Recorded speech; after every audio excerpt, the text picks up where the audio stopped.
This is domestic coverage on Top Accolade News. We're starting with a focus on politics. Former Senate President David Mark has officially resigned from the People's Democratic Party, citing unresolved leadership crisis and internal division that have, in his words, reduced the party to a shadow of its former self. Mark, a founding member and longtime loyalist of the PDP, made the announcement in a statement saying he could no longer stand by as the party drifts further into disarray. His resignation follows his appointment as interim national chairman of the African Democratic Congress (ADC), now the adopted platform for a broad opposition coalition aimed at unseating the APC in 2027.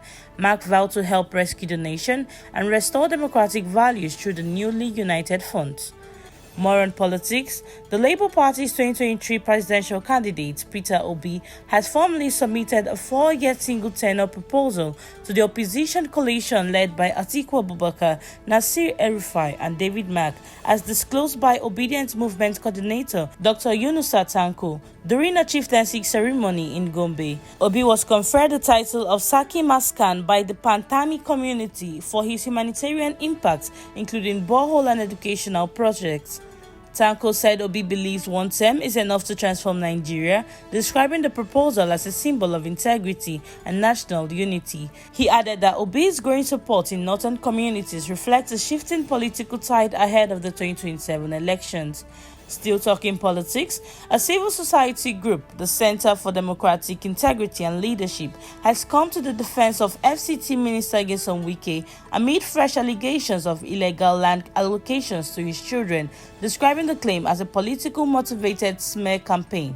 The minister, through his media aide, Lire Olayinka, denied links to any controversial land deals, insisting the accusations are baseless and aimed at derailing his reforms in Abuja. The group spokesperson Kelvin Kawa commended Wike for his transformational leadership in the capital city, citing major infrastructure projects and land reforms. They clarified that land allocations to companies were lawful and not connected to Wike's children. The CSO urged Nigerians to reject toxic reporting and warned that entrenched political interests threatened by Wike's performance were behind the unfounded allegations. Now in infrastructure, the federal government is set to launch the Africans for Africa Fund, a bold new financing initiative aimed at mobilizing African capital for the development of continental mining and natural resource sectors. Announced in Abuja by the Minister of Solid Minerals Development, Dr. Dele Alaka, ahead of the 2025 African Natural Resources and Energy Investment Summit, scheduled for July 15th and 17th. The fund marks a strategic push of self-driven industrialization and value addition. The minister emphasized that the initiative reflects a mindset shift from exporting raw materials to building local industries and creating jobs. Now in energy. Despite the Dangote's refinery's reduction of petrol's ex-depot price from 880 naira to 840 naira per litre effective June 30th, many filling stations across Nigeria has refused to lower pump prices, citing unsold old stock but at higher rates. Marketers said that dropping prices now will lead to heavy losses, with the Petroleum Products Retail Outlets Owners Association insisting outlets must first sell off previous stock but at around 900 naira.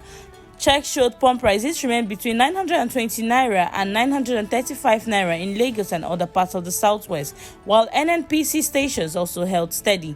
Industry experts say consumers may begin to see price drops within 1 to 2 weeks if crude oil prices stay low, following a ceasefire in the Middle East that brought global crude prices below $70 per barrel. Now in crime.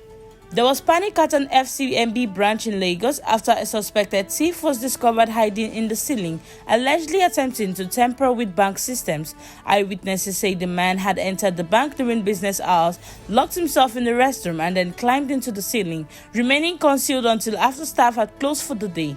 By the next morning, employers met a restroom door locked from the inside and upon forcing it open found the suspect reportedly meddling with computer systems, some of which displayed unusual messages like restarting, click OK to accept. A now viral video shows the man pleading for mercy and claiming he acted alone.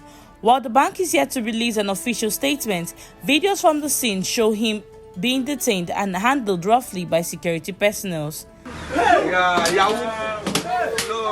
Wait, no.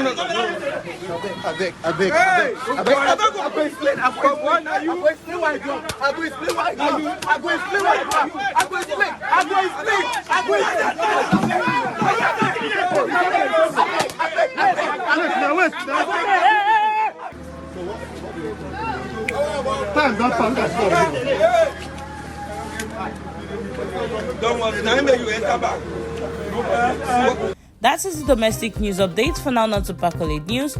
Do stay with us for more domestic updates and developments. I am Blessing Bassi.